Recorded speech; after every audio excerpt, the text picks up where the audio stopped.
This building behind me is a very important one because this is called Dock 1, by the way. It's very important because it houses the Ministry of Immigration, and if you're an immigrant coming to Denmark, one of your first routes and trips probably leads into this building.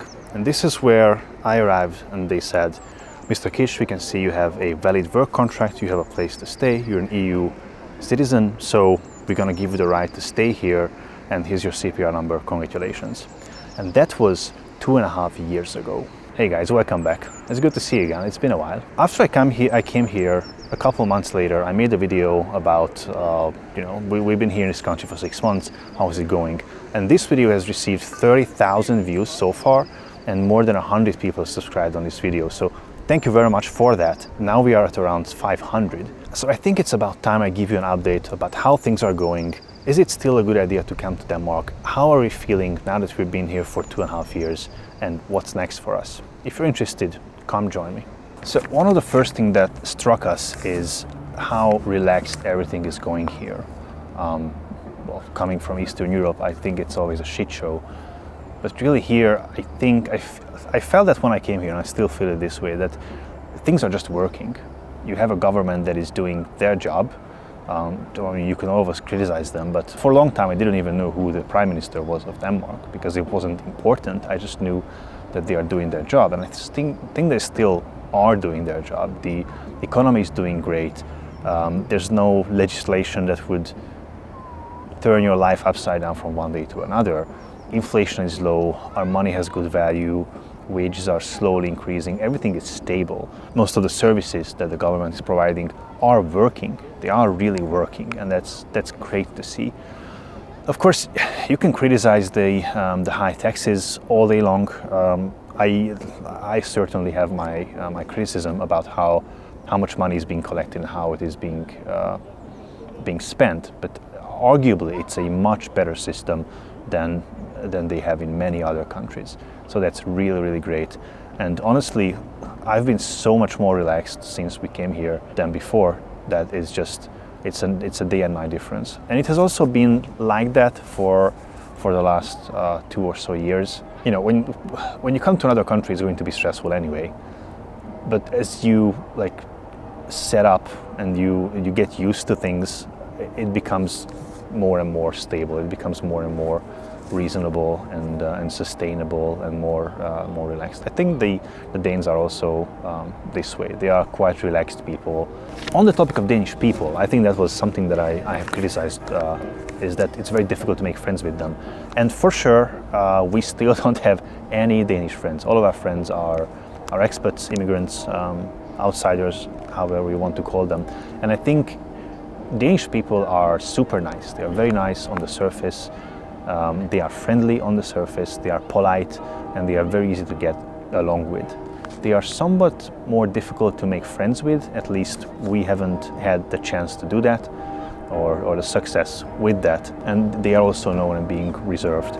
Again, it depends on your frame of reference. If you want to compare that to an average American that becomes friends with anyone after 2 minutes, of course, Danes are more preserved, but I don't have a problem with that. That's fine with me.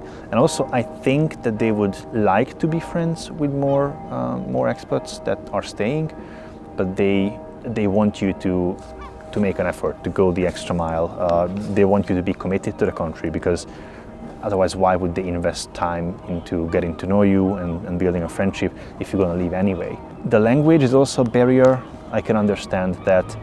You know, if you want to be friends with someone, you would rather do it in the language that's most natural to you, and that's Danish, of course, for them, even though they speak perfect English. But in those social interactions where it's very hyggelig, then they don't like to speak English. One example is at work when they're having lunch. They tend to go back to Danish because that's hyggelig. English is not hyggelig, and I can understand that. Of course, it's more difficult for us foreigners, because for me, Danish is going to be my language number 4 that I speak. So that's an effort, definitely. But I mean, we made the choice to come here, so that's where we have to go. But in the same time, we should also make it more acceptable that that not everyone is going to learn Danish because it's so hard. It's not the language, but the pronunciation. I mean, I have no idea what these people are saying, and I took lessons. So, yeah, that's one. Denmark truly has a great work-life balance. It has been advertised as such, and if you work for a great company, it is truly that way. I don't think there has been many times where I stay longer than 3 p.m. in the office on Fridays. You get to be quite flexible if you work for the right company, and it's just, you don't take work home with you. You don't take the stress with you home. Comfort of life seems to be the biggest thing for Danes and in Denmark. Work is also dependent on that. Work is just second priority. The main thing and the biggest important thing is to feel good and be sustainable in your stress levels.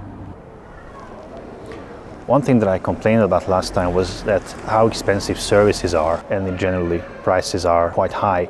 I would like to rephrase that. I think groceries are quite affordable. We, for 2 people, pay somewhere between 5,000 and 6,000 crowns each month for groceries. And the thing that is expensive though is services. Anything that involves a person doing services for you is going to be expensive, and the level of service that you receive is not as good as it could be otherwise or elsewhere. But I think that if you look around and if you find the right people and the right companies to work for you, then it can definitely be better. I complained about how mechanics are expensive to get your car fixed. Since then, I found a guy that is doing good work and reasonable price, and also with an invoice. So it's not like an illegal thing, but it just takes time to look for those things, and then it becomes a bit more accessible and a bit more affordable. Even though I think it's a good thing that Danes generally don't mind spending money on people and spending money on services, because they respect the person that is doing the service. So that's also a good thing. So I guess the next question is this sustainable long term? Like what's next for us? Is Denmark really a good expat destination long term? And I think it definitely is. I see people that have moved here 15 years ago, people moved here 5 years ago, and they don't really want to leave. And that's counterintuitive, because I always thought, it's a good country for some years, and then you want to leave because who would pay these high taxes anyway? But I might have to rephrase that, because it seems, based on experience, it works for a lot of people.